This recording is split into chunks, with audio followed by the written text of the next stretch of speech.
17 to 19 millimeters or so was like the general, like the most common flange size. So here we are, we're all getting the same 24 and 28 millimeter flanges, and like 90% of us can't even use them.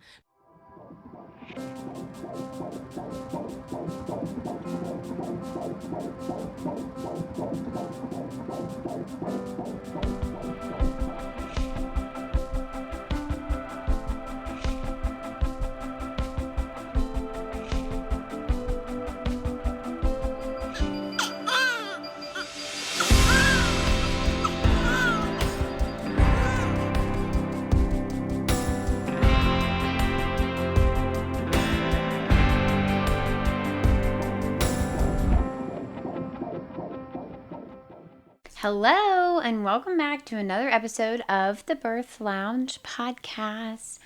So the other day I was talking to my friend Ashley, and she said, HeHe, you are so lucky to have 10 years of wisdom and thousands and millennias, hundreds of thousands of years of wisdom energetically passed down to you. And she even called me an old soul. And I said, what do you mean exactly by that? And she said, the way that you have been so confident in your pregnancy, and that no matter what each day brings, you find the joy in it. You find a way to be grateful that you are experiencing aches in your back, or you find gratitude in the heartburn, or you find humor in the burps that slip out mid-sentence. And I laughed and said, yeah, I think that's just my personality. And she said, no, it's not. It is that you are so in tune with your body. You're so confident in the things that you know, that you have literally been put on this earth. You have been tasked with guiding other women and not only finding their voice, but truly taking control of their pregnancy and birth. Now, of course, if you know me, you can imagine that I started to tear up at this moment. And I just felt a great sense of, gratitude. I felt really grateful that I get to hold this space for so many of you. And I can tell you that I have learned hundreds, maybe thousands of lessons over the last 10 years. I have supported more than 2,000 families in bringing their baby into this world. I have seen hundreds of different types of scenarios. I have interacted with hundreds of providers. I have seen straightforward births. I have seen babies that are born so fast, we literally didn't even get a chance to leave the bedroom and get in the car. And this was a planned hospital birth. I've seen that multiple times. I've seen babies born on the side of the road because they were born so fast. I've seen multiple 6-day labors. I have seen low-risk labors that came from low-risk pregnancies turn emergent in a split second.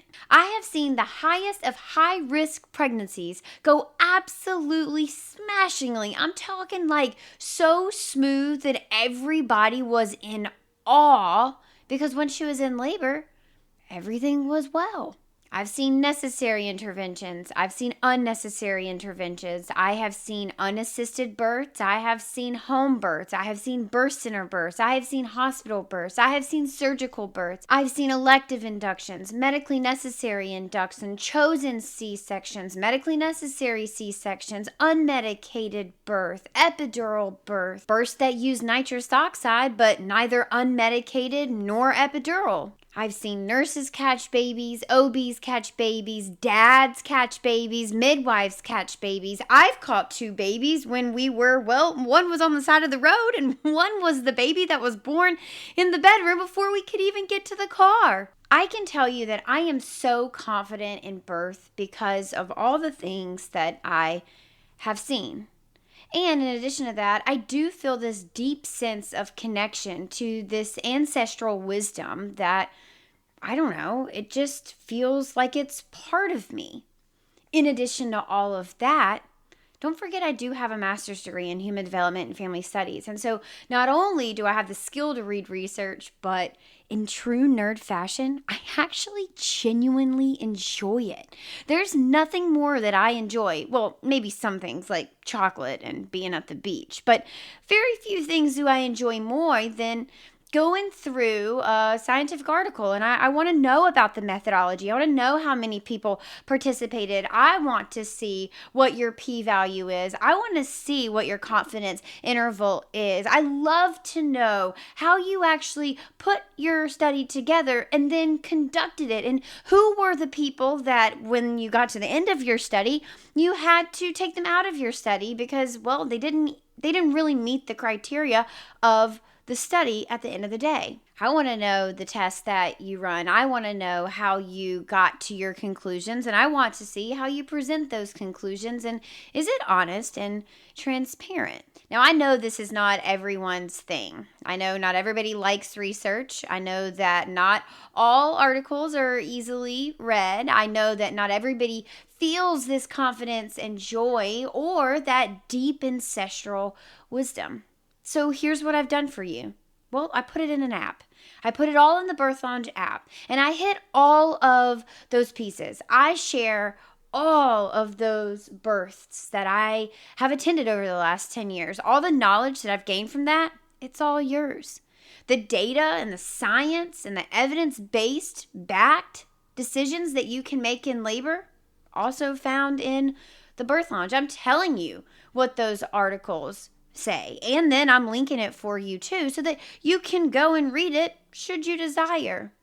And I'm also looping in that ancestral wisdom. I want you to know, what did birth used to be like? And how come we've gotten so far from that now it's over medicalized and every single person that walks through the door gets Pitocin. Everyone signs up for an unnecessary 39-week induction. Why are our C-section rates skyrocketed? And why do so many women have birth trauma?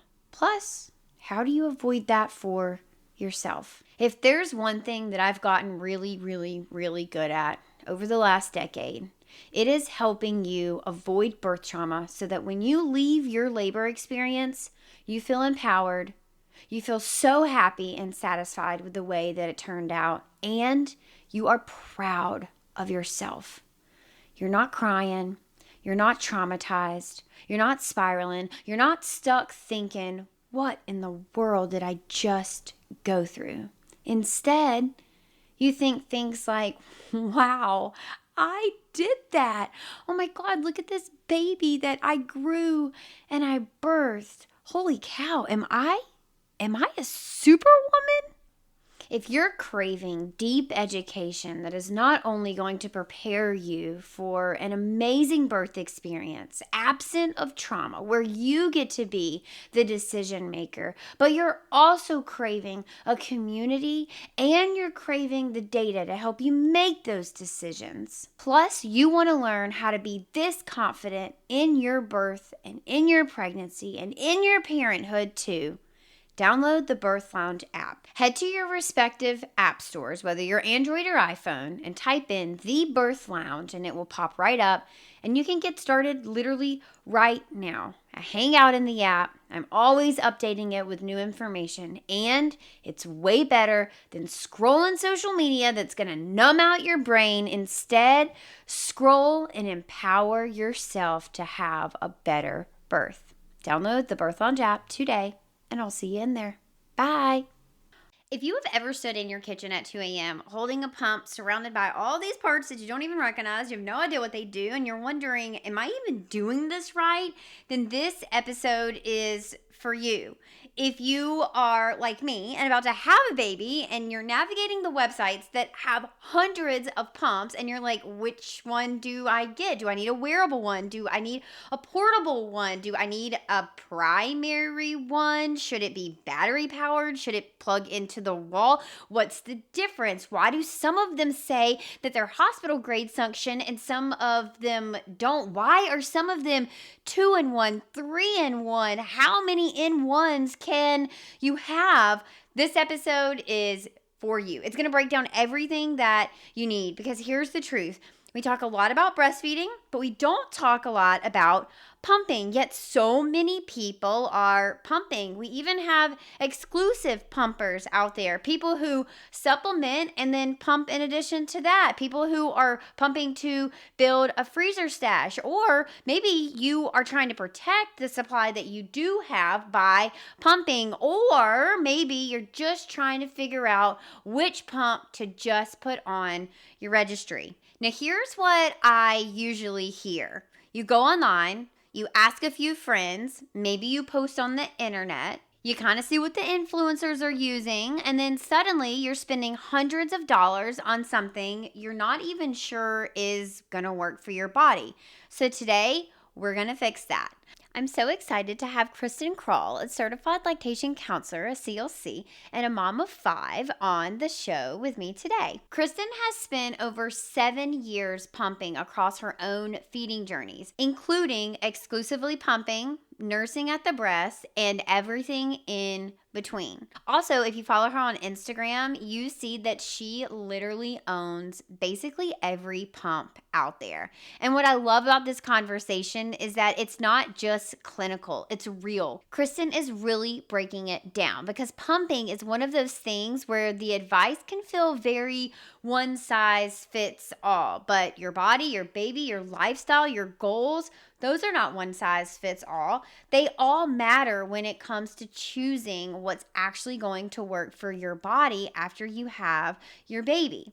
In this episode, Kristen and I are going to be talking about the difference between hospital grade pumps, personal use pumps, wearables, and manual pumps, and which one is actually best for you and your goals and your lifestyle and what you're trying to achieve with your pump. We're also going to talk about whether a wearable pump can truly be your primary pump, or if that's setting you up for supply issues. Some other things you're going to hear us dive into is how to know if you even need a pump. What kind should you have on hand based on your feeding goals? What actually makes a pump effective? Why asking other moms might not give you the full picture? Why flange sizing and inserts and improper fits are one of the biggest reasons that pumping feels painful or unproductive. Kristen's also going to talk about the difference between pumping to maintain supply versus pumping to increase supply. Two very different things, and how your strategy should change depending on what your goal is. I also wanted you to hear the logistical side that nobody really explains that well. Things like what your breast pump benefits actually look like under the ACA, the Affordable Care Act, and how you should be thinking about pumping if you're going back to work or traveling or expecting limited support postpartum. And then finally, the most financially feasible way to build a pump setup that actually works without having to buy 5 different pumps out of desperation and that late night Amazon add to cart. One of my favorite parts of this conversation is how we talk about integrating pumping without it taking over your entire life or derailing your entire feeding journey, because pumping can be an incredible tool. It doesn't have to be all or nothing, but it can also become very overwhelming, exhausting, and honestly unnecessary at times. So whether you're planning to exclusively pump, combo feed, nurse with the occasional pumping, hand pump when you need it, or you're like me and you have no idea what your plan is yet, this episode is going to help you make the decision that actually supports your goals, not just what's trending online. So many of us, like me, I'm in the same boat, we plan to breastfeed, but if it's your first baby, you don't really know how that's going to go. There's so many things to consider. Are you going to have enough milk? Are you going to enjoy it? Is your baby going to be able to latch? Are you going to run into any sort of problems like oral restrictions? Are you going to have access to lactation professionals like a CLC like Kristen or an IB CLC? I love this episode so much because Kristen really lays out a clear step-by-step approach to helping you understand your options when it comes to pumping. Not just piecing this together in the middle of the night postpartum when you're super exhausted and at your wits' end. You deserve support that's proactive, not reactive, and that's what we're doing today. So, without further ado, Kristen, welcome to the show. Thank you for having me. I'm so I'm excited. I feel and like I'm so everyone says excited to that. have I'm you so here. happy. Yeah. I really am. I'm so happy. I'm so excited. I've never done a recording, so I'm just going to be smiling the whole time. Well, don't let your cheeks hurt. I really want to get all the wisdom that's in your head All out right, because, let's do look, it. you are one of the, I think, most requested guests on the show. People have asked for literally years, and I'm not kidding. And Mhm. I personally had to work up the courage to ask you to be on the show because I was like, I don't know if she's going to want to come on the show. Like, I don't even know if she knows who I am. And I just knew that if anybody was going to talk us through, how to pick a good breast pump, which I feel like is such a daunting task, right? When you look at breast pumps online, there are a million breast pumps. It's really hard to know what you're going to need, especially as a first-time mom. I've got my first baby coming, and I've been a doula for 10 years. I've been helping people with lactation for 10 years, and even I felt like, woof, I don't really know which breast pump I should get. So, thank you for being here. I'm so excited for this conversation. And Yeah. I hope that at the end of this conversation, people can walk away with some really tangible action steps where they have a solid foundation of understanding which pump might be best for them and which pump is best for their lifestyle. So we'll go into all of that. But before we do, I think one of the most common questions I get is, should I order a breast pump now? Like while I'm still pregnant? Like, how will I know if I'm gonna need a breast pump after my baby gets here? So let's start there. What do you say to the people who are wondering, like, should I even order one? I love this is a great place to start. And you just said, will I need when baby gets here? And that's your answer. You don't know.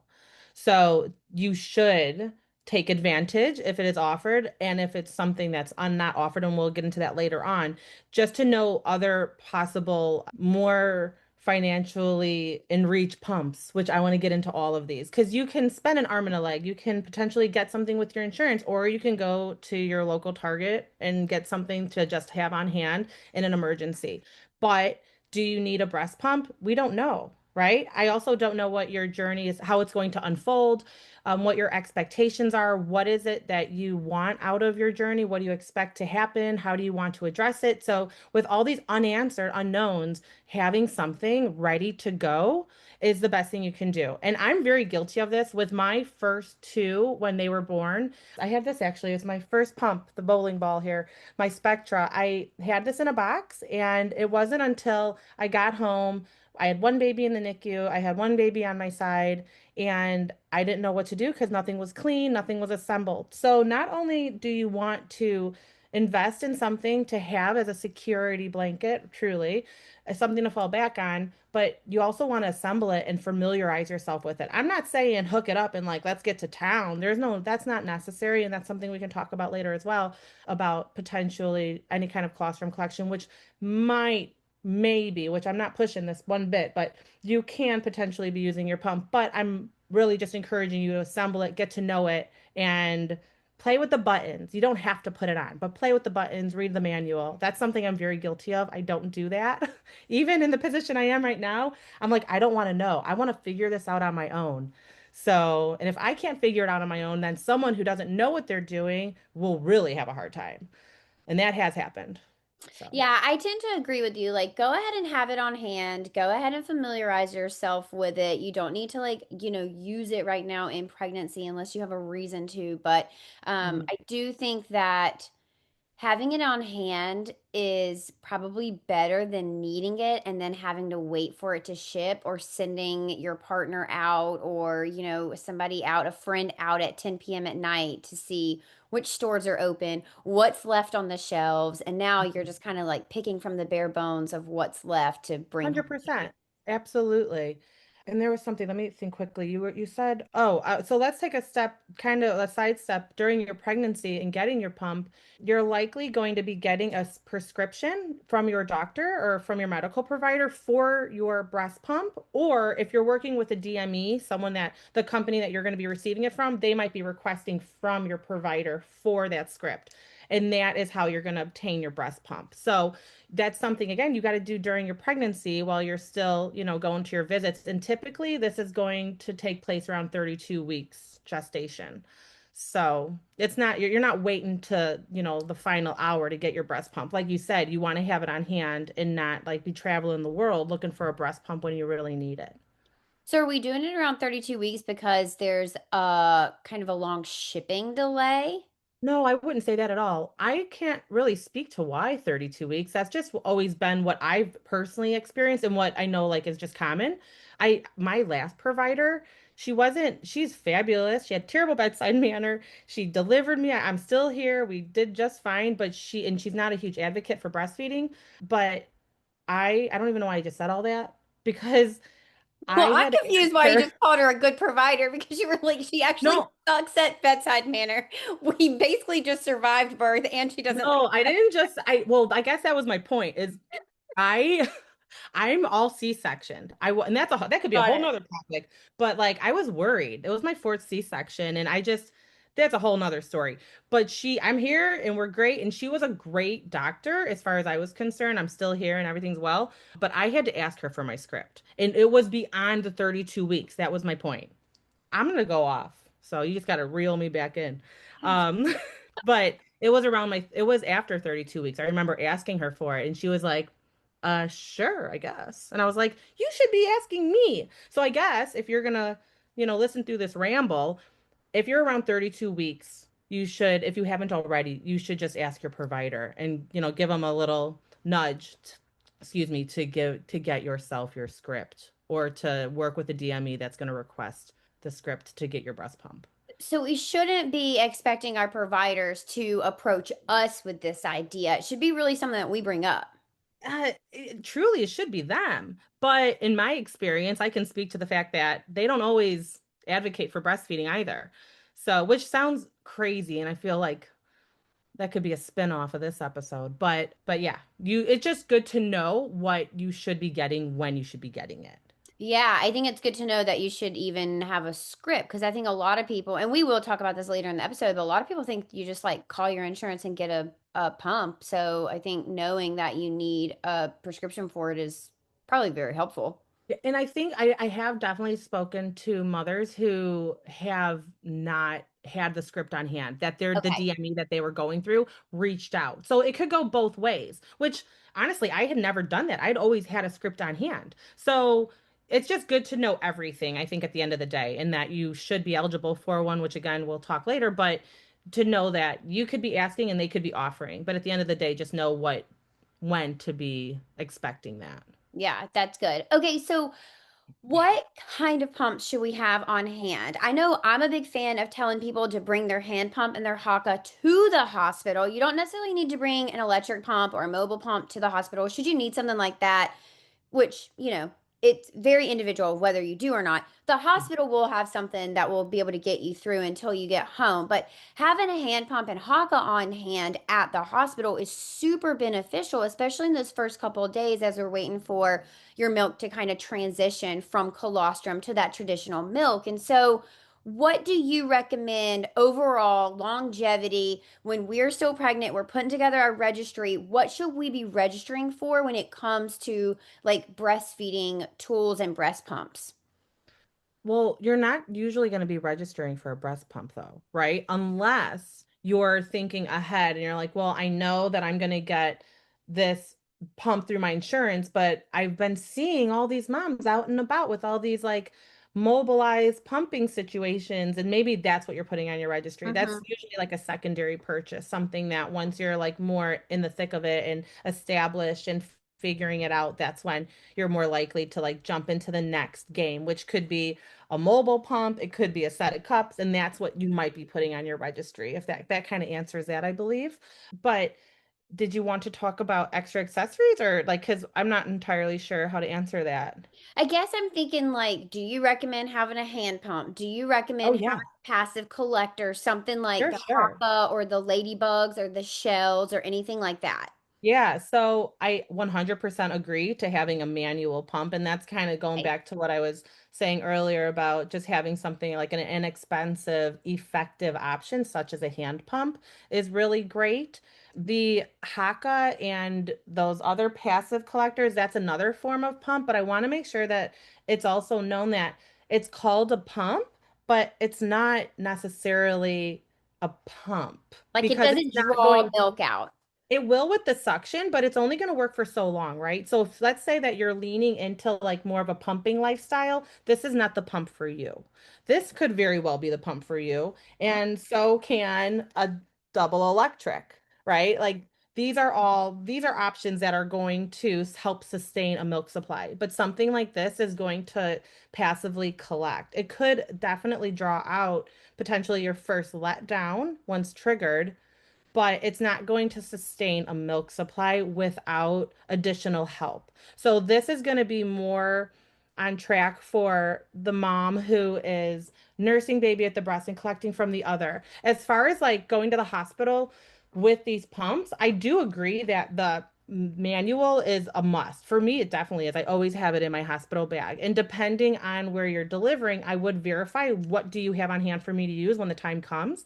Because where I deliver, they always have this large Medela kit that has a hand pump in there. So I don't necessarily have to bring it. It's already included. But if I didn't know or I didn't ask, I would be going prepared with this.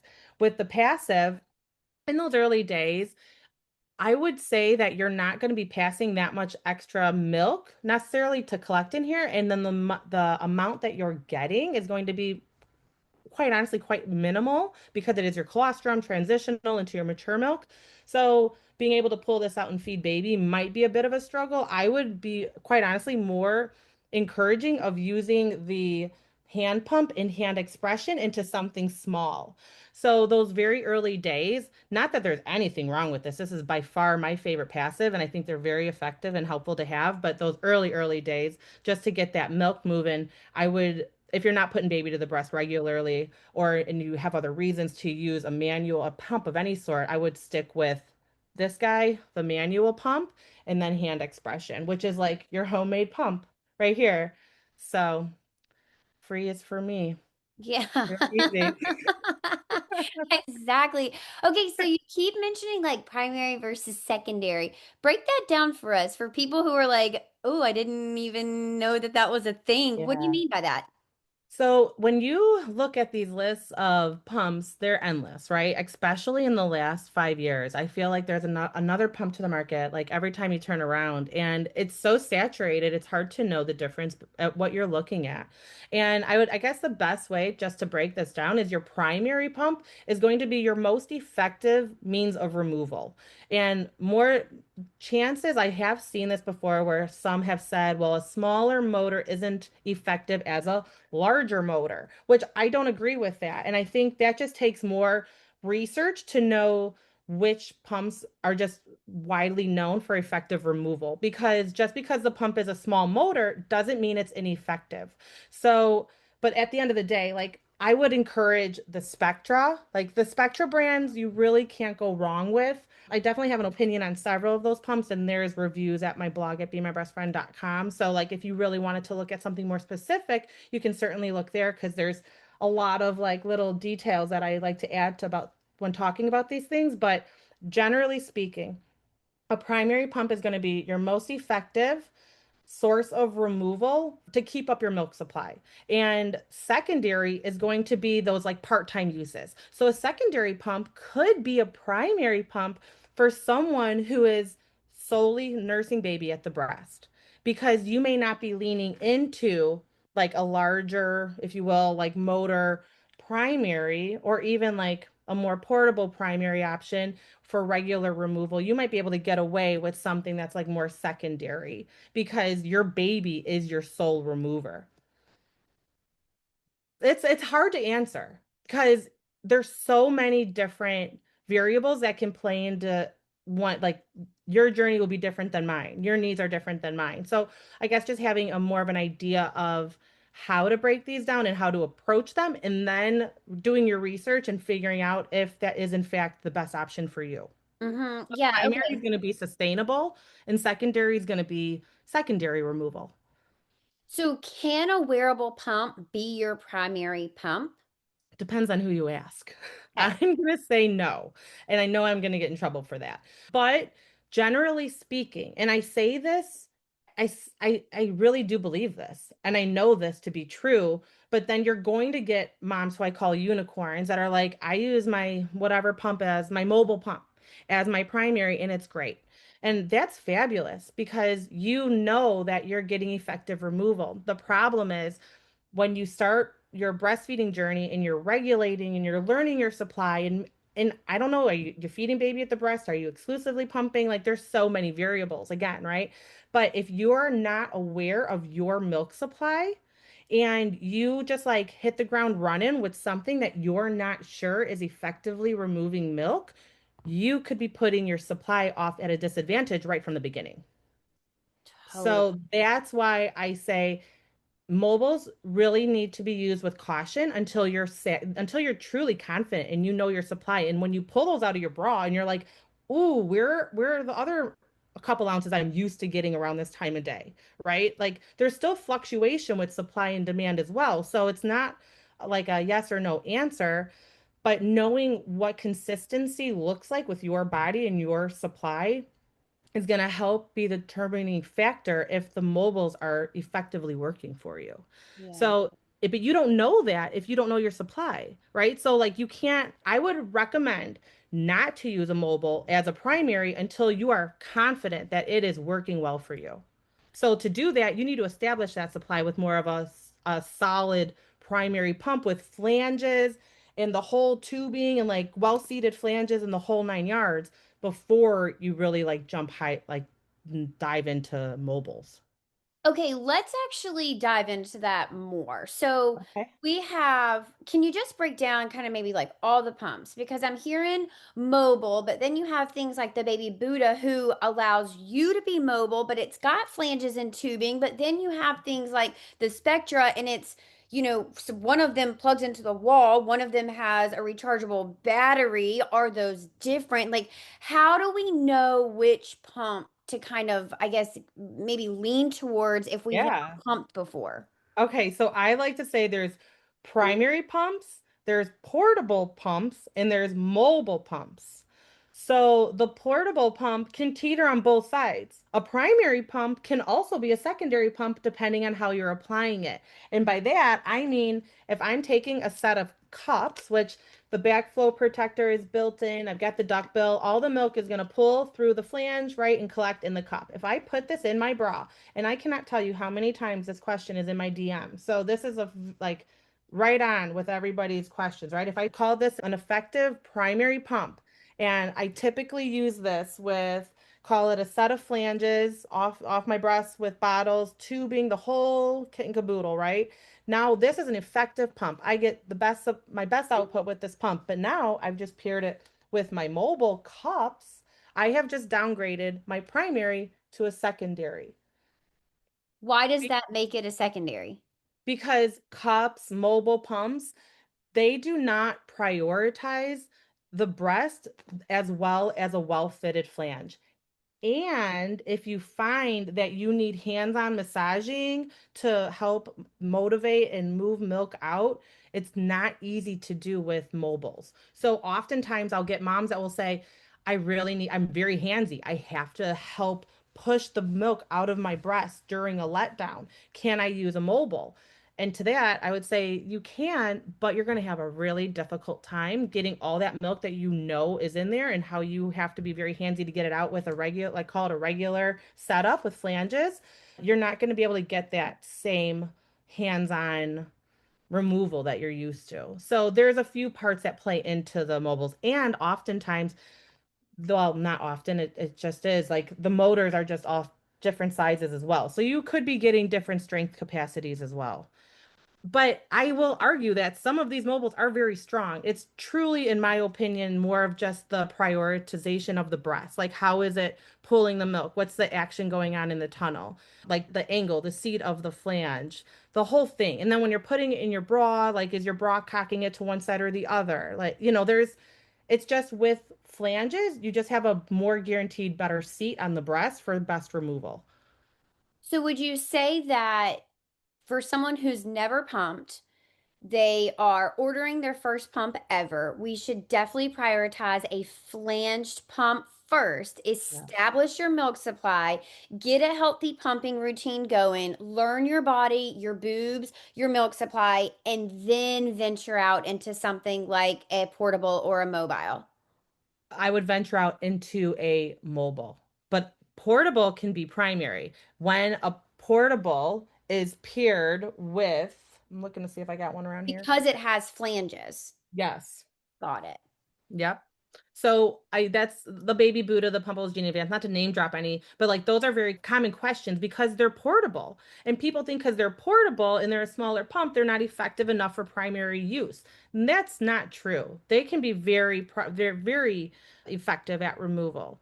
But once you take those and you make them a true, like more mobile situation with cups and tubes that are coming out to the pump because the motor still has to suction from your pocket or wherever, right? Like still connecting out of your bra, but by tubing and with the cups in, now you've downgraded what was your primary to now a secondary mobile.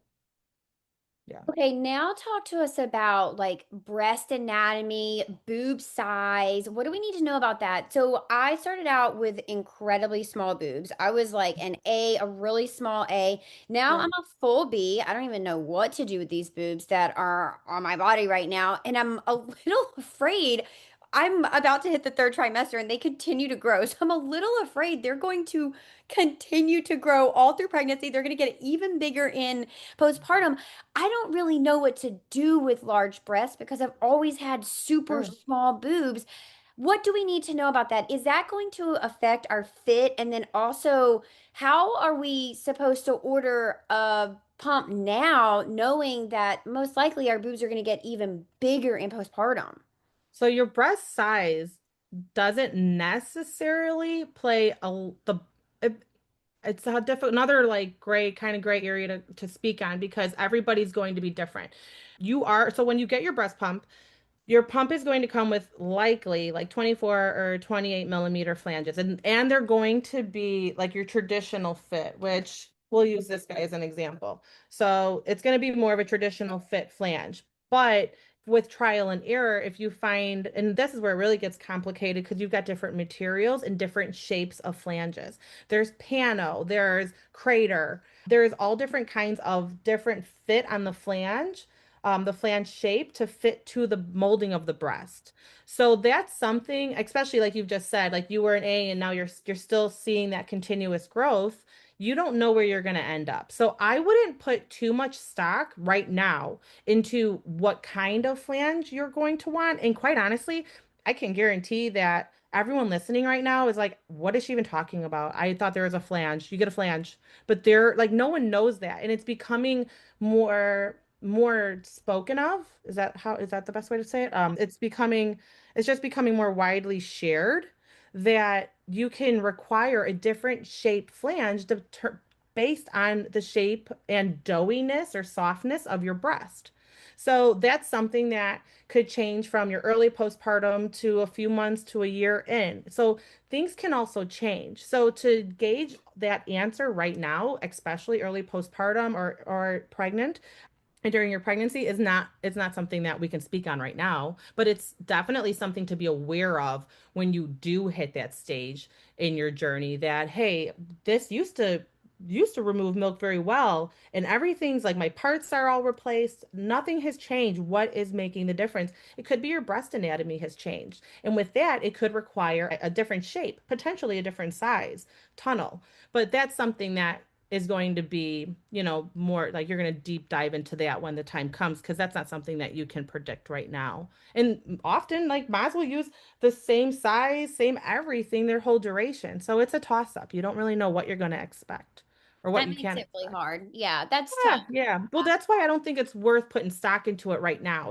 But it's good to know as like a listener and someone that's gearing up to what could be. And it sounds almost fear-mongering, honestly, because I feel like, oh, great, another piece of the puzzle I got to remember. But it's not that common that you hear. I mean, you could fit one size flange better than another, and until you're having those problems or those discomforts and lack of removal is when you're really going to address that. Mhm. So just knowing that the options are there, I think is what is the biggest takeaway. And also making sure that you have the right flange size, right? I find that so many people just use what is given to them when they first order their pump without actually ever measuring their nipple and making sure that they have the right flange size, which could damage your nipples, cause, painful pumping, actually decrease your milk supply because, like you mentioned earlier, we're not removing that milk out appropriately. So, what do people need to know about kind of finding the right fit? So I think from the very beginning, when you open that box, I don't want to say 9 times out of 10 because that's not really the case any longer, but it's likely that you're only going to be seeing a 24 or a 28 millimeter or 27 millimeter in your box. And you're going to see that with Medela, Motif, Spectra, like the OG pump distributors. Those guys really haven't like caught up with everybody else. But other companies, and I mean, I can name drop everybody, but like more generally speaking, like the newer call them like hip, like the like trending, if you will, even honestly, but still effective breast pumps. Those guys are putting in rulers and inserts. So a lot of these newer companies are already up to speed, and that's where like Medela, Motif, and Spectra and Lanzano and like those kinds of guys. And Lanzano, I shouldn't say confidently, they may have stepped it up a little bit. I don't know, but they'll put inserts in there and they'll give you a range of inserts, which is awesome because there was a study that I think it was published last year, and I can't think of her last name. This IBCLC Jeanette, I can't think of her last name at the moment. She's Babies in Common, and she produced. She's here in Boston with us. Oh, cool! Yeah, she's Yeah. awesome. She just produced. She had a study published that shared that. I think I don't remember what I think it was like 17 to 19 millimeters or so was like the general, like the most common flange size. So here we are. We're all getting the same 24 and 28 millimeter flanges, and like 90% of us can't even use them. But you don't know what you don't know. And you're thinking, well, it came with the pump. It's what I'm using. You don't know that there's so many other options. There's flange sizes that go down. There's flanges that are available at like 10 millimeters, and they're giving you a 24. That's Hmm. a huge difference. So it is important to look, to inspect and measure your nipple. And that's another area where you're going to read different recommendations based on different experiences, who but generally speaking, and I like to just say this more than like a hard answer to this question of a how to measure the base of your nipple, measure the tip of your nipple, because that's now what they're more pushing forward toward is measuring the tip opposed to the base. But at the end of the day, there again, it's no like if it's 10 millimeters, you're not necessarily 10 millimeters. Like it's trial and error. So getting a baseline and then using you start with what you're measuring and then go from there if you're finding discomfort or lack of removal. And then you can play around with that. Similarly to pumps. I mean, this is like I wish it was so easy. And I always say the day I hit the jackpot, I want to start a breast pump trunk club and just like send everything out because you don't know what you need until you're like, really trying to figure it out and like you're struggling through it. And then before you know it, you're spending copious amounts of money on all these things that you may not be using. So, but those inserts are a great place to start. When you measure, I would start with the size that you're measuring, and then potentially, in my experience, and a lot of the moms that I chat with regularly and have helped, they're usually within about 1 to 2 millimeters of their measured size. But I feel pretty confident saying no more than 2 for sure millimeters added to your length or to your base, or even tip for that matter. But at the end of the day, again, like it's all trial and error. So some moms may use what they measure at the tip and some may use the other. But having a variety of inserts to try before you buy a flange that's truly set to your size is what I would recommend. Yeah, absolutely. So if these companies, know that that's not the average size, yet they're sending us all 24s and 28s, why are they doing that? Do they not know, or is it a sneaky way to get us to spend more money? No, no, no, I wouldn't say sneak. I think it's just from like how it was in the past. That's just what you got. And now that there's more there's a pumping. Let's just be honest. Like in the Western culture, a lot of moms are pumping. I speak to moms all around the world, and pumping isn't, number one, it's really not spoken of in certain parts of the world. I get that often. My first consult was with a mom in Saudi Arabia. It was awesome. Like we had to do the time, like it was so cool. And she's like, I've been following you for so long, and I can't find like a ton of information because it's not something that's like widely spoken of here. So I don't think that anybody is like doing anything to harm anyone. It's like as far as the pump companies go and like the sizes that are offered, it's just what was always it was always that way. And that was just what was shipped out. But now that it's pumping is just, I don't know, it's like everyone is going to A way of life. potentially be doing it at some point in their life, no matter where you are in the country or the world. And I think because there's just more knowledge and exposure to pumping in the more recent years, that's why we're seeing, these new studies and, the push for not everybody's a size 24 or 28. And as far as why are the companies sending it to us, to their defense, it's probably a pretty big undertaking to change all the sizes. And like, it's like a whole system from like a manufacturing point of view, right? Got it. And when you're looking to change your flange size, I'm not buying Spectra. So they're not making any money on me on that. I'm going and finding an alternate flange, distribution like Maymom or Heating Supply. They sell flanges on Amazon, and that's where everyone's basically ordering because they need it now. They can't wait. They got to get that prime shipping because they need it like now, right? And so Spectra isn't making any money on them not sending you what you need. You're paying someone else for that part. Got it. Right. So it's not money in their pocket, that's for sure. I Yeah, guess that that's good was to know. Yeah. I always am a little skeptical of like, where's the financial motive in today's world? I always want yeah. to just like follow the dollar just to make sure we're Yeah, not yeah. getting screwed over places. Spectrum Motif, they're not making any money on you needing to change your flange size.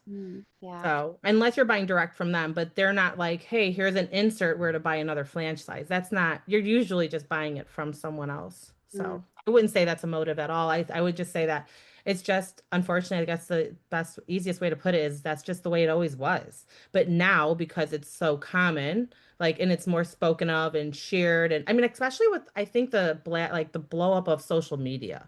I just think everything plays a part in how we conduct everything that we do, right? And in the necessity for smaller flange sizes, would we have known all this if like everyone wasn't sharing everywhere? Like in the last, this is all recent, yeah. and so is social media. Yeah. I don't know. Well, now That's that just we have the data around different Mhm. flange sizes, hopefully we'll start to see these companies start to shift the flange size that they send us to be a little bit more comprehensive. And then the folks who kind of are on the outliers of what's average will be the ones that kind of need to seek out additional flanges.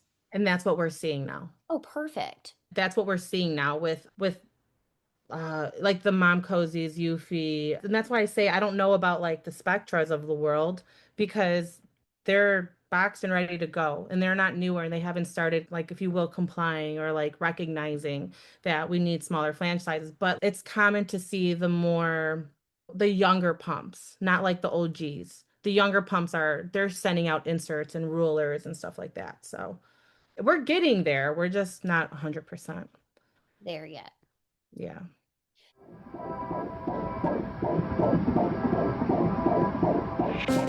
Mother's Day is coming up, so let me tell you right now, go ahead and put out your PSA to your family about what you want. And I know it's not fair that you have to think about what your family is going to gift you on the holiday that's about you, made for you, but here we are. So let me take care of the mental load of having to search for something to send to your husband to get you this year.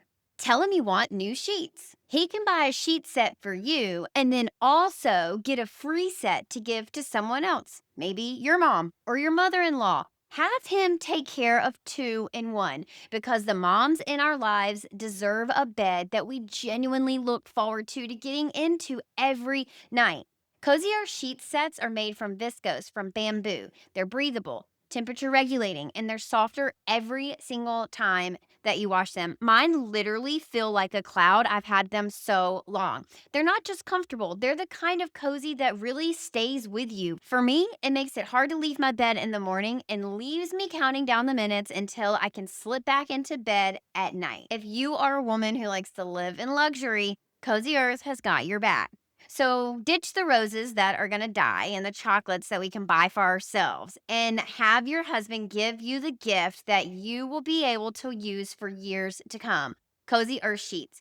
Head to cozyearth.com and use my code HeHeBOGO, that's HeHeBOGO, for an exclusive BOGO, buy one, give one. This offer is running from April 12th to April 18th only on sheet sets. And if you get a post-purchase survey, please mention that you heard about Cozy Earth here on the Birth Lounge podcast. Again, that's cozyearth.com. Use my code HeHeBOGO, that's HeHeBOGO, for an exclusive savings of buy one, get one. Again, that's cozyearth.com. Use my code HeHeBOGO from April 12th to April 18th. These sheets are perfect for the person who makes every day feel like home.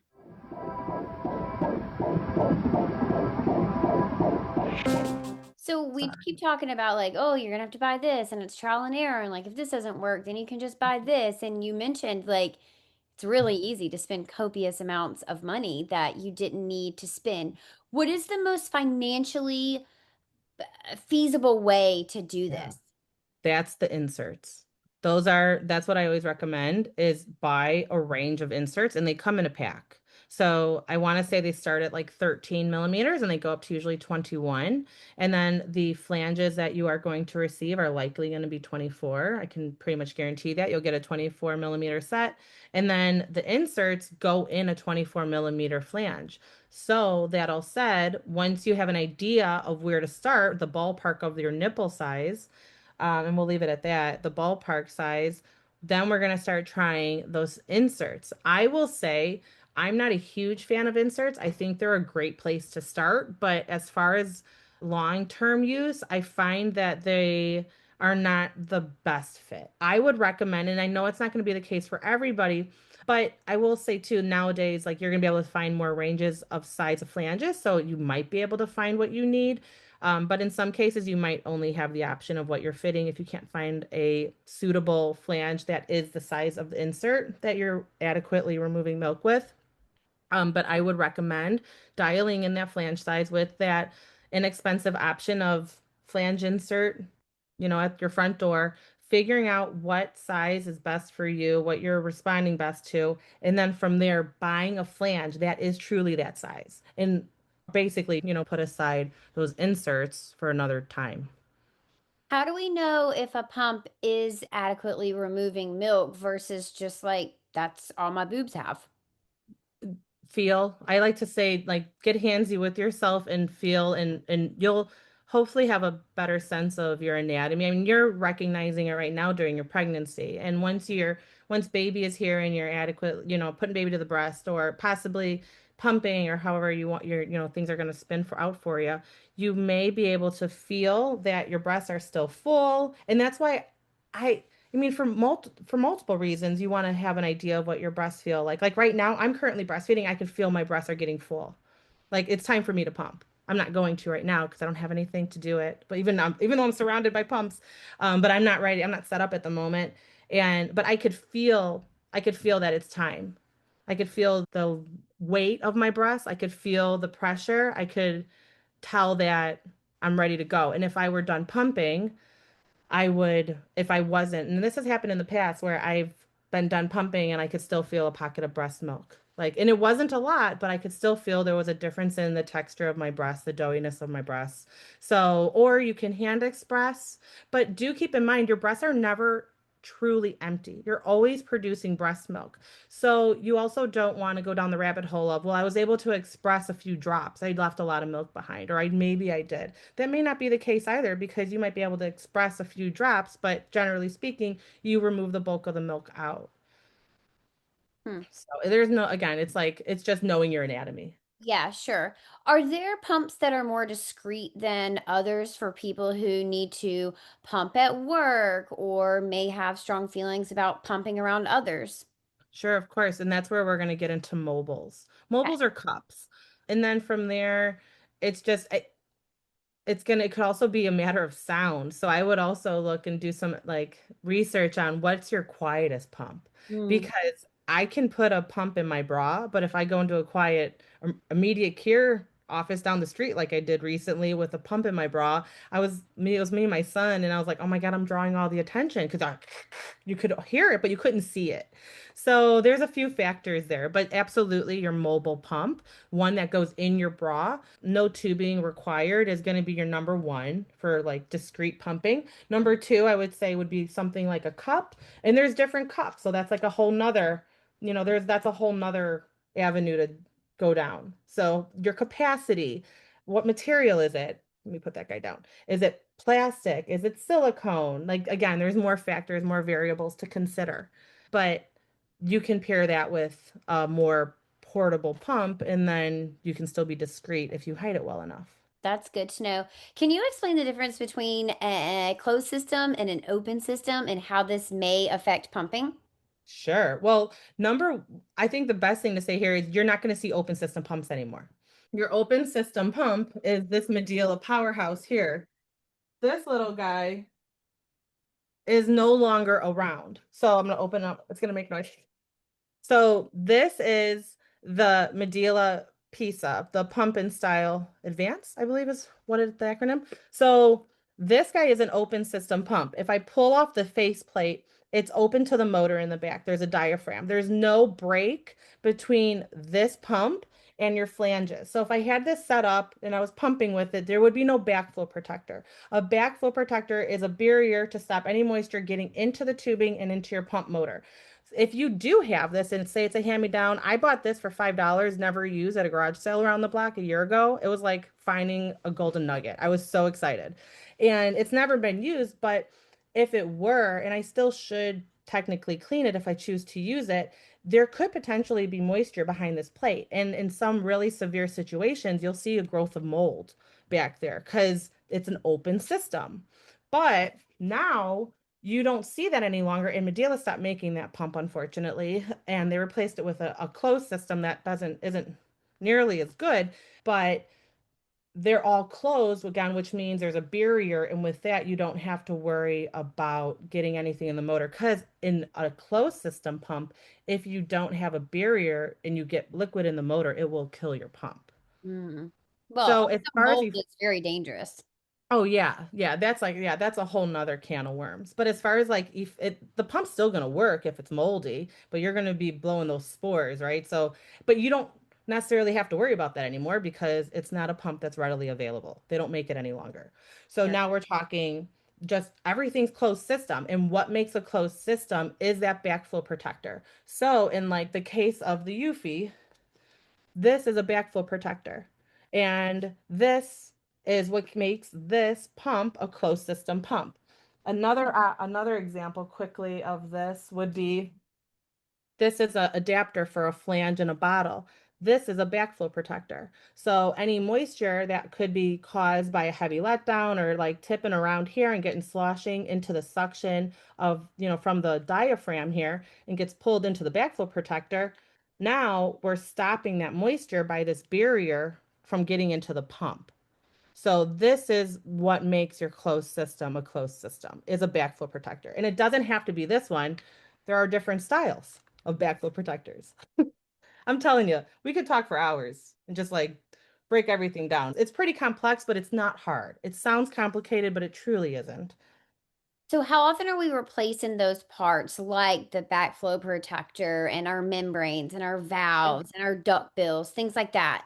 Sure. So that can vary on how often you're using the product.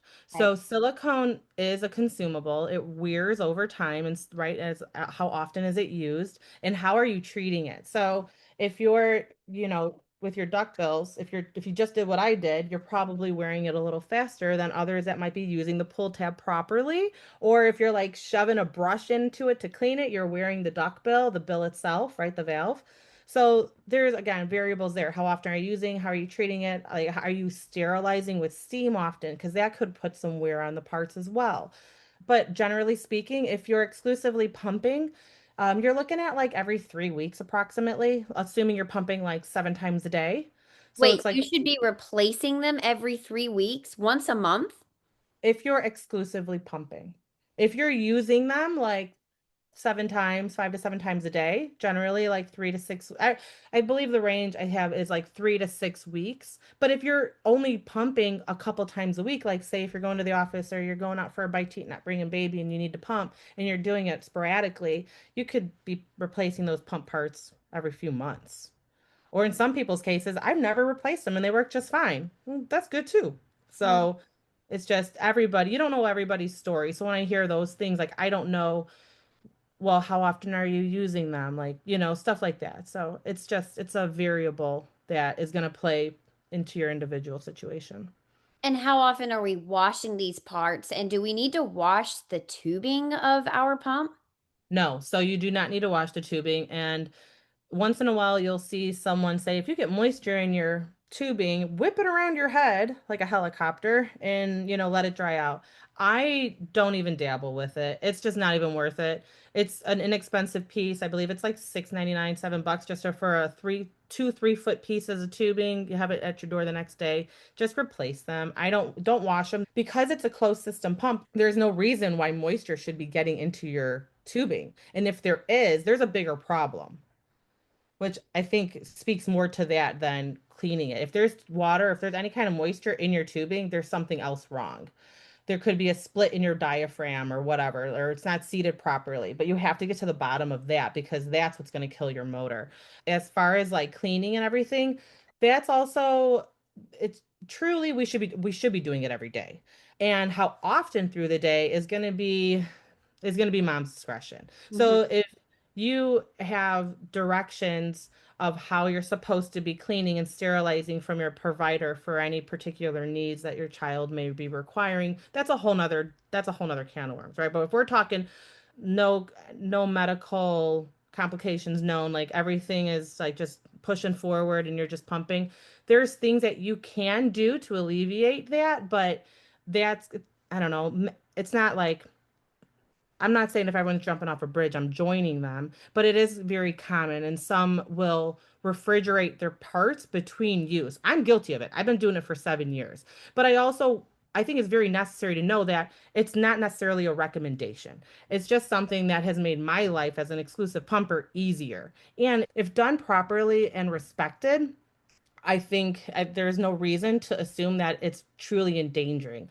The problem is when you see that TikTok video, you'll get someone that will say, if my breast milk can sit in the refrigerator for up to 7 days, so can my pump parts. So I don't wash them for 7 days. And I'm like, girl, it's not the same thing. Like we're talking about, a flange sitting on your breast that like could potentially be, you've got bacteria, you're wearing potentially the same bra for several days, you're sweating, you're leaking, like you've got all these other factors that could be going into potential bacterial growth. Like, yeah, we're putting it in the refrigerator to decrease the chances of growth, and I do this regularly, but at the end of every single day, I wash everything and start fresh the next day. When I was newly postpartum with my multiples, I was a bit hesitant because you see all this fear mongering and like scary situations that just like might stop you dead in your tracks, and like I wouldn't even consider it. But then I started taking baby steps and I would do this for like the first 2 sessions. Like every 2 sessions, then I would wash. I would refrigerate for 1 session and then wash. So it's like I used that hack, but to my like what I was comfortable doing. And now I'm 7 years in and I'm like, it's sitting in there from 7 till 9, 7 a.m. to 9 p.m. because I'm not pumping overnight. And then in the morning, I wake up to my dry flanges and assembly, put it together, and then just rock the next day. And how are we washing these parts? Is it just soap and water during the day? Are you a fan of the soapy bowl, routine? How about sterilizing? Do we need a bottle sterilizer? How are we actually cleaning these? And if we are sterilizing, are we doing it every night before we go to bed, once a week? What does that look like? let's start with a sterilizer. You don't need anything, right? You could purchase if you wanted, you could purchase like everyone sells like Medea is a good example of it. They've got the sterilizing steam bags. Mm-hmm. So you can put a little couple ounces of water, microwave it, and you're done. You don't have to go out and spend $300 on anything fancy if you don't want it. I believe it's like the first 3 months is recommended for regular sterilization, and then anything after you don't need to. But it's also said that you'll never get a true sterilization in your home, right? So, what I would recommend personally is always sterilize upon opening. So, if you get anything out of a package, sterilize it. But do keep in mind if you are a chronic sterilizer for any other need than like a necessity for baby and it's just for your own peace of mind, you could be breaking down that product too. So, I would also be cautious with that because you could be shortening the life span on that particular product. As far as washing, soap and water is fine. But like you mentioned, a basin is a must-have. It's not even a recommendation. Like you need to wash in a basin. And the reason for that, I don't know about you, but like my kids throw everything in the sink. You've got whatever growing in the bottom. I mean, I try to do my best to keep things clean. I got 5 kids and Lord knows what's growing in there. So even so you need a basin. You need a basin that keeps everything isolated from the bottom of your sink itself. Especially if you're traveling. You want a travel basin of some sort to wash your parts. Because if you think that someone's coming in cleaning up a hotel room after you're done, I feel like think we're a little naive on that one. And I feel that way about myself with my own kitchen. Like I think things are clean and then I'm like, what did that kid just throw in there? Like I couldn't imagine mixing and matching our utensils with my pump stuff in my bottles. You want them separate and then you want it in a basin with soapy water, hot soapy water. So we're washing with soap and water, and then should we put it in the dishwasher or do we just set it out on the counter or like a bottle tree or a drying rack and let it dry overnight and then you're ready to go the next day? Personally, I've never used my dishwasher for my pump parts. To me, I'm just not comfortable with it. But many do, and they sell racks for that particular use. So it's not something that's advised against. It may just come down to your personal preference. And personally, I don't like putting my things in with dishes and other dirty things. I like to, again, have everything isolated.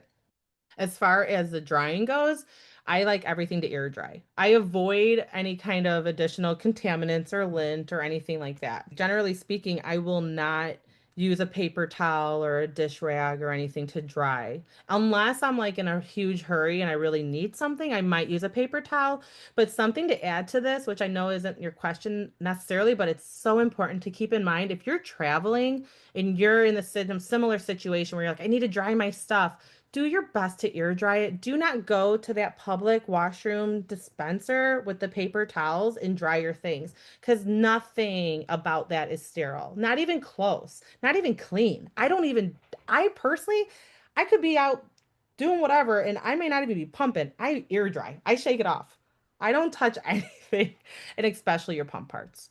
You don't want to go shoving those paper towels like down your duckbills and into your bottles and flanges. Mm. It's common. I know it sounds crazy, but it's something that isn't given a lot of thought, I think. And I have personally seen it in social media where it's been advertised like, hey, this is what I do at work. And I'm like, please don't do that because that dispenser in your public washroom at the office is not it. Just go take them back to your desk and let them air dry. And I do the same at home. Yeah. Ooh, yucky. I just, It's oh, really gross. It's yeah. unfortunate. But, I'm not blaming anybody. You don't know what you don't know, and you don't maybe not be thinking outside the box a bit, and maybe you're in a hurry. Maybe you're tired. We're all tired. Maybe we're not thinking so clearly. Yeah. But it's just a good reminder. Just ear dry when given the option. Yeah. Well, I think there's a difference too between, someone who's 35 and has a 35-year-old immune system washing and drying your hands in a public restroom versus your 2-month-old baby that has a 2-month-old immune system. And we're now, washing our pump parts in a public restroom and drying them from a Yeah. public hand dryer. So we just have to It, think about that. Like, us washing our hands in public is very different than what your baby's going to actually eat from when they're yeah. tiny. In washing your parts in public is not, I think nothing is wrong with that. I'm just suggesting that if you are finding yourself in that situation, use a travel basin of some sort just Hmm. to have that break between you and the sink. But at the end of the day, I wouldn't be drying anything with any kind of public provided napkins or anything like that Yeah. personally. Yeah, I agree with that. Mhm. Okay, what about features on pumps that either we definitely should consider or we should definitely avoid? Is there anything like that? So I think the best one to speak to on that would be a dual motor pump. A Okay. dual motor pump is going to be, this is the Spectra Synergy Gold. This is the original. It plugs into a wall. It's truly enormous, but it's awesome. Like it's a great pump, but you have to be ready to sit the whole time you're using it. It's got two motors, so you can independently use them. So I would say that there's multiple dual motor pumps out there. This is just one that's sitting next to me. If you find that, and you may not know this right out of the gate, but if you find that one breast requires a higher suction than the other, maybe you're more sensitive on one breast, maybe you're battling nipple damage on one breast and not the other. A pump of this nature would be able to help alleviate the stress on that breast because you could drop down the suction while you could be increasing the other and work differently independently and still get adequate and comfortable removal. Wow. Okay, so on that line, it's got me thinking about hospital grade pumps. Help us understand the difference between a hospital grade pump and what we can either buy at a store, Target, Walmart, CVS Sure. versus what we get from our insurance. So hospital grade is just a term. It truly holds no value. It's meaningless. It's a sales ploy as far as I'm concerned. So what we're looking at more importantly is hospital strength. But even with that said, everyone's got pretty effective pumps. I don't know that that is even like a really great way to judge on what you're going to purchase based on like those terms alone. Hospital grade, there is no regulation for that. So, and I could get the Spectra through my insurance, which I have, or I can drive down to Target and buy the same pump there. So you're going to see a lot of overlap too, which I also think is a sign of the times. A lot of these pump companies are also getting into your Targets and Walmarts on their shelves and also in the DMEs. So you can get them from both sides. So I don't think that those terms are necessarily an opinion driver. Like they don't really hold a whole lot of value. Okay. And do all pumps have relatively the same buttons? We can expect like a letdown button, an on and off button, maybe a night light button, suction, you strength. Yeah. What do we need to know about the buttons? So as far as all that goes, the terminology might vary from pump to pump. So like letdown is going to be your stimulation or your letdown. And then the other button is going to be an expression button. And those are the terms that you can look forward to when you start using your pump and how what they mean, which I didn't know any like when I started pumping, I was like, whatever, like let's just see what happens. But how you're incorporating that into your pump session is your letdown or your stimulation is stimulating that letdown. It's faster cycle speeds, and cycle speeds is the or CPM or cycle speeds is the cycles per minute. So that's the cycles that's suckling. Like I always relate things back to the baby. So when you have baby at the breast, they're suckling faster to stimulate the letdown. Your pump is doing something similar. It's cycling fast to stimulate a letdown. And then the expression mode. So once your baby starts getting the streams of milk from your breast, now you're going to notice that their suckle is going to slow, their cycle slow, and they have longer draws on the breast to suck out the milk, right? To draw out the milk. That's what we're mimicking with a breast pump. So when you turn your breast pump on, power it on, go to your letdown mode. And this is traditionally speaking, not everybody must follow these settings that we're speaking on right now. But this is how you traditionally use a breast pump. So you turn it on, you go to your letdown or your stimulation mode, and it stimulates your letdown. And with that, you also can adjust your suction strengths. So I would suggest to elevate the suction to a point where you're like, ooh, not so comfortable. You should not be in pain. So bring it down to a suction strength and allow it to continue to stimulate a letdown. Once the milk starts to flow, then you switch it over to expression. And now your cycle speed, your CPM is going to decrease. It's not going to be so fast. And now it's going to draw milk more evenly. And then when the milk stops, you can change it back to letdown or stimulation. and then trigger a subsequent letdown. And that is how you traditionally use a breast pump. So those are really the buttons to know. Nowadays, you're going to be seeing so many more options. There's mixed modes, there's automatic modes, which might just trigger itself up and up, like on suction strength. Like that's something that you're just going to have to familiarize yourself with your pump when you get it, because they're not all the same. For moms that really need like the play between letdown and stimulation and expression, there are modes that are usually called like mix modes. And that's a mix of letdown and expression. So you don't physically have to be switching it. And now there's pumps that come out that you can program.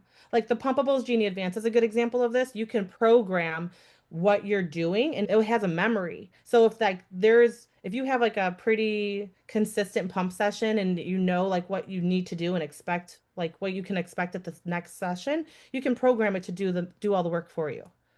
It's crazy. It's a culture. I Yeah, swear. for sure. It's definitely a lifestyle. So how would you know if your suction or CPMs were either too fast or not fast enough? I would say comfort. Okay. Personally, I hate fast cycle speeds. It makes my skin crawl. I don't like that fast hugging. So I would decrease my CPMs to slow down so they're not so fast. But in most cases, like these smaller motor pumps, you're like the Baby Buddha, you are not able to change the CPMs. The Pumpables Genie Advance has like three settings where you can play with the cycle speeds, but they're not drastically different. There's some pumps that allow you to change cycles, and there's quite a few pumps that it's built in to move with the suction strength. So you're going to see traditionally speaking, the higher your suction goes, the slower the cycle, yeah, drops. Hmm. That So makes level one will be weak but fast cycles. Level 10 will be slow cycles and a strong suction. it mimics what our babies do a Yeah. lot of times. I can tell that it just is meant to kind of mimic what your newborn would naturally do anyway. Yes, I totally agree. Yeah, I Cool. totally agree. Oh my gosh, this has been so insightful. Okay, one thing that we keep mentioning, and I want to give people some resources before we get off, is let's talk about the ACA. We've talked about multiple times that people can go to their insurance and hypothetically get a free pump. So everyone should be eligible for a free pump through their insurance. What do we need to know about that? Is it true that we're all eligible? Do we just simply call and say, like, hey, I'm ready for my pump? Does it just arrive at our door? Do we have to pay shipping? What do we need to know about that? So that's going to be, we should all be eligible for one. But when I looked a little closer into legislature, it does say the word should bothers me because it says should if it's a participating insurance carrier. But I think, and I can't speak to this exact like 'cause I haven't dealt with this, but I would hate to be like you're owed one, you're getting one because I don't know your individual situation, right? So I would suggest to call your provider number one and get that ball rolling. And in the meantime, call your insurance and see what you're eligible for. And then from there, okay, now can you direct me on what my next step is? Do I need to contact a DME? A direct medical equipment provider. So, like, that's where you're going to be getting your breast pump from, independent on your insurance eligibility and what falls under that blanket. They're going to tell you which pumps you're eligible for.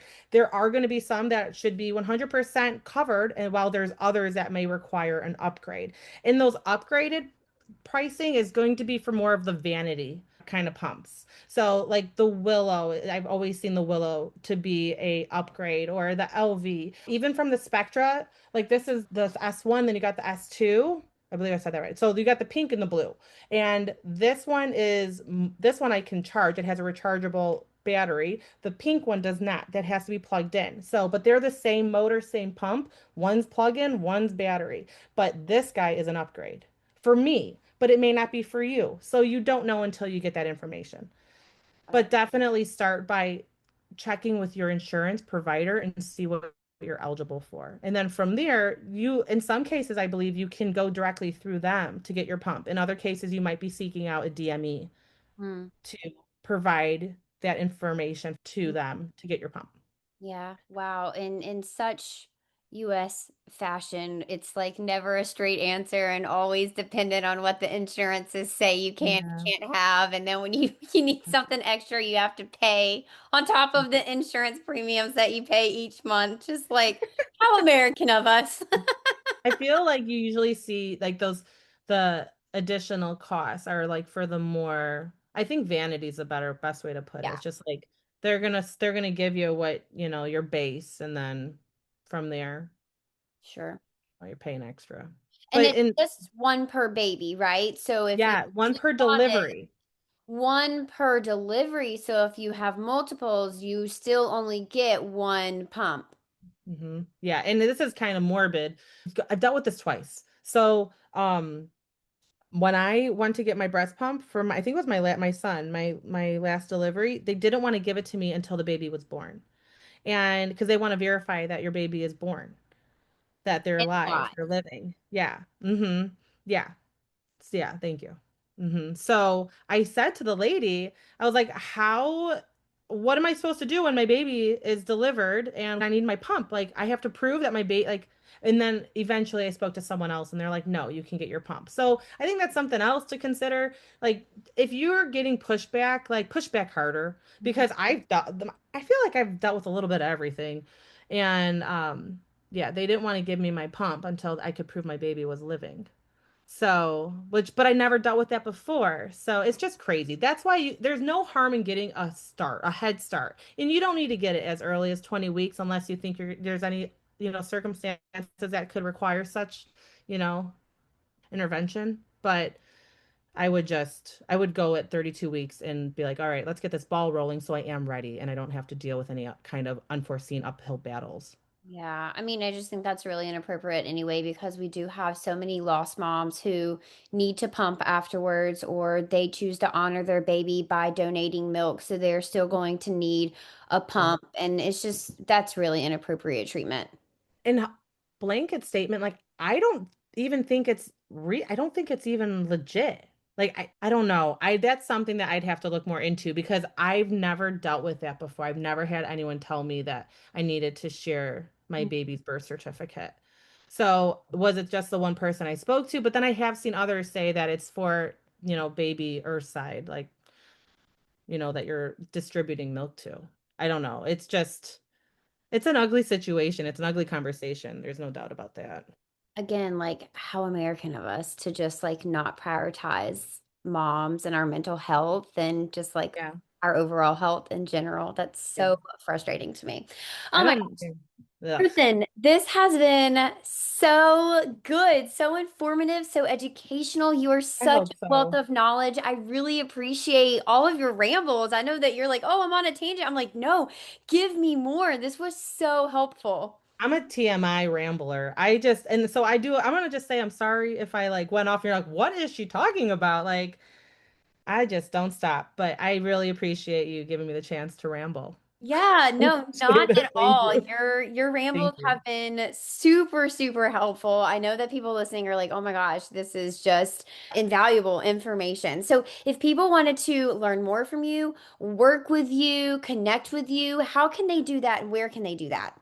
So I have a blog. If I'm everywhere, I truly am a little bit of everywhere. I would say that I spend most of my time on Instagram because that's just so readily available to like everybody who opens their phone most times of the day, right? I feel like it's a default.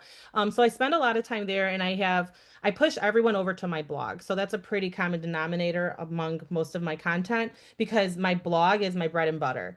At my blog, I always suggest a keyword search. If there's a pump you're looking for, a topic you're looking for, look for that keyword and see what populates. I do it for myself all the time. So, yeah, bemybreastfriend.com is a gold mine.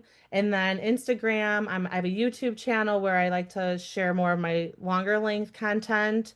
I also have a podcast, which I haven't truly been active on in quite a while since baby was born. That's a year ago.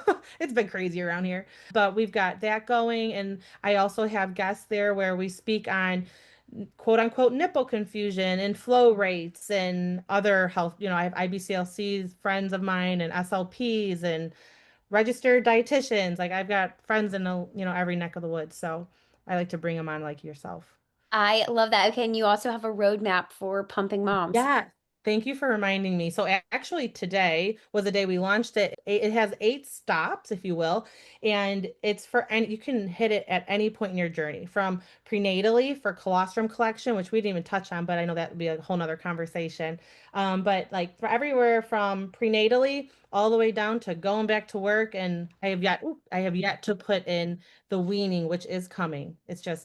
It's a huge document. It is free, and I offer it at BeMyBreastFriend.com. Nice. I love that. All right, you guys. Thanks so much for joining us Thank today. you. Yeah, absolutely. I hope that you guys are walking away with actionable steps. I hope that you feel more educated and informed and a little bit more confident in being able to navigate this landscape of choosing your breast pump because look, I'm right here along with you. I know how daunting it is. I know how many website tabs you probably have pulled up on your computer. I do as well. You guys connect with Kristen online, and you can find me at Tranquility by HeHe and at the.birth.lounge on social media. And I'll see you in the next episode. Until next time, head to your app store and download the Birth Lounge app for evidence-based childbirth education and data-driven postpartum support delivered straight to your phone. Bye. Thank you so much for tuning in today. I love hanging out with you, and it is an honor to be your go to gal when it comes to preparing for your baby. If you've enjoyed today's episode, please leave a 5-star review and tell others why they should be listening to the Birth Lounge podcast too. You deserve to have a birth that you love with a provider that values your autonomy and respects informed consent without all the trauma that you so commonly hear about on social media. New episodes air every Wednesday and Friday. Hit that follow button so you never miss an episode. I'm HeHe, and this is the Birth Lounge Podcast.